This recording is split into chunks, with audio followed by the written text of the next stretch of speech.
Bienvenidos y bienvenidas nuevamente a la segunda parte del video. Para recapitular un poco, hablábamos de cómo Jacobo I de Inglaterra, conocido en Escocia como Jacobo VI, había logrado llegar al trono de inglés.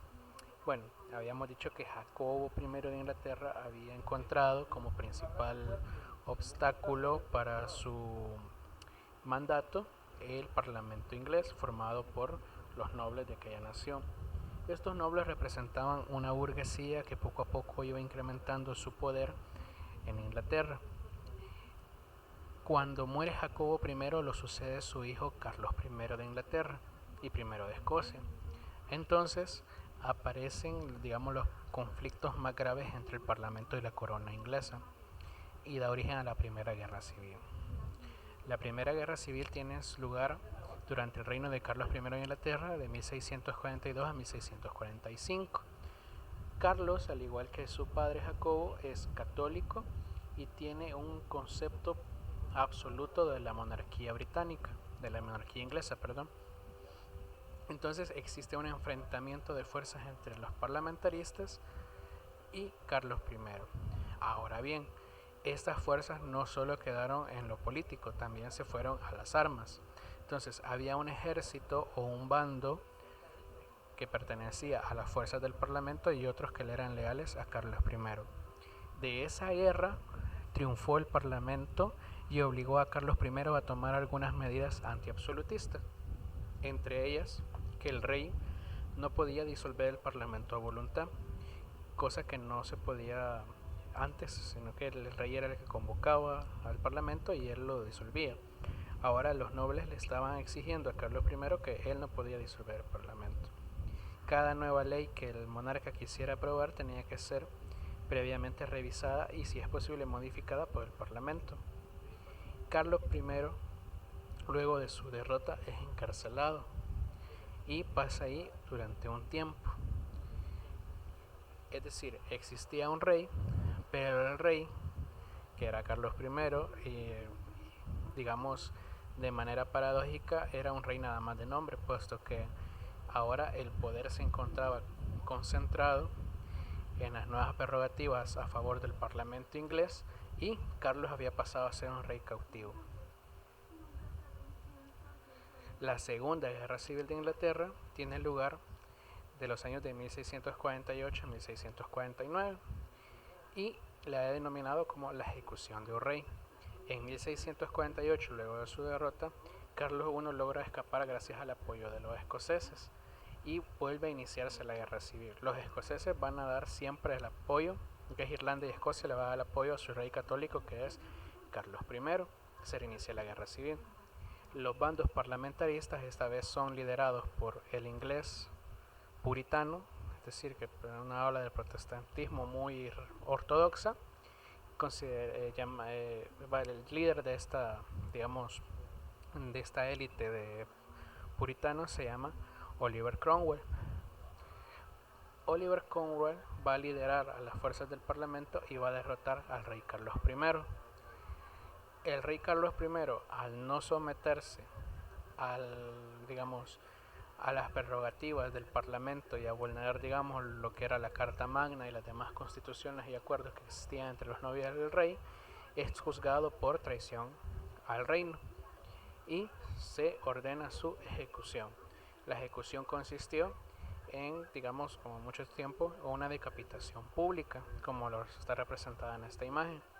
Muy famoso es el pasaje que cuando el verdugo deja caer el hacha sobre la cabeza de Carlos I, decapitándolo, el propio Oliver Cromwell se encontraba presente en la ejecución, tomó un poco de sangre en sus dedos y le exclamó al pueblo: miren, la sangre de él es roja, no es azul, es roja como la de ustedes, rompiendo aquel mito que incluso la sangre de los reyes era diferente al de las personas comunes y corrientes.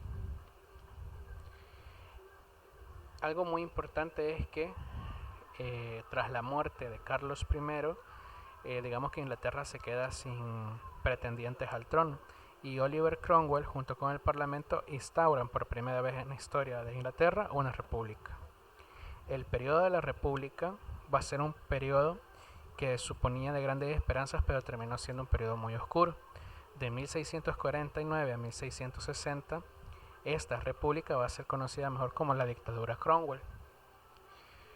Cromwell asume el proteccionismo, le llama él, de la República Inglesa. Y las primeras medidas que tomó tras triunfar contra Carlos I es la pacificación inmediata de Irlanda y Escocia. Obviamente que esta pacificación no se dio a través de acuerdos, sino era a través del uso de la fuerza militar. Es decir, la pacificación consistió en eliminar a todos aquellos aliados o aquellas personas que fueron leales a Carlos I.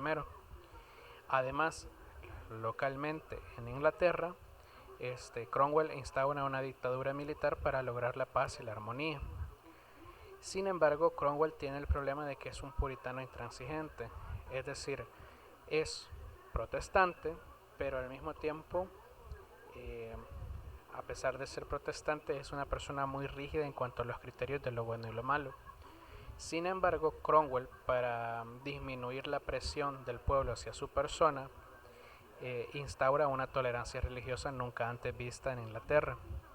La gente, el pueblo, por su parte, se debatía entre si la dictadura de Cromwell, a través de un parlamentarismo de fachada, era lo suficientemente buena o mejor que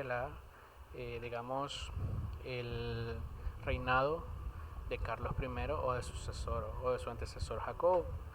Entonces va a haber partes de las poblaciones que aún van a extrañar el régimen monárquico, puesto que Inglaterra es uno de los países más tradicionales que existen. Entonces, además, Cromwell comete el pecado que él juró destruir, y dentro de su prefectura o dentro de su proteccionismo de la república, Cromwell se convierte en un dictador de facto, es decir, todo el poder va a terminar en él, convirtiéndose así en un monarca sin serlo. Por ejemplo, Cromwell disuelve el parlamento y entra en conflicto con él.